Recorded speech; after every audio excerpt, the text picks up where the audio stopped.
When I was a young man, growing up in New York City, I refused to pledge allegiance to the flag. Of course, I was sent to the principal's office, and he asked me, "Why don't you want to pledge allegiance? Everybody does." I said, "Everybody once believed the earth was flat, but that doesn't make it so."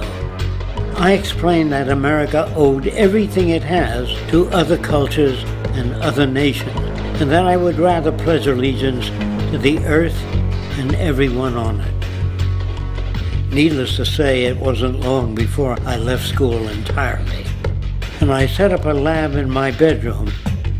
There I began to learn about science and nature. I realized then that the universe is governed by laws, and that the human being, along with society itself, was not exempt from these laws. Then came the crash of 1929, which began what we now call the Great Depression.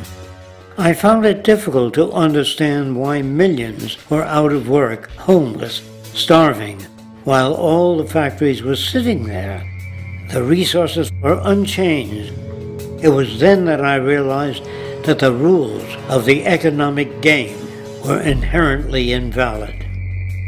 Shortly after came World War II, where various nations took turns systematically destroying each other.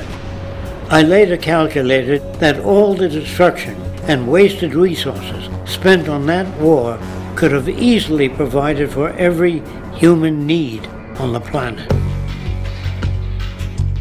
Since that time, I have watched humanity set the stage for its own extinction.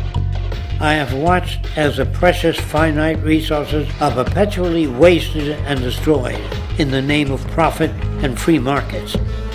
I have watched the social values of society be reduced into a base artificiality of materialism and mindless consumption.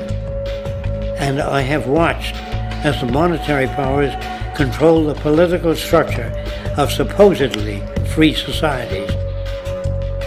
I'm 94 years old now, and I'm afraid my disposition is the same as it was 75 years ago. This shit's got to go.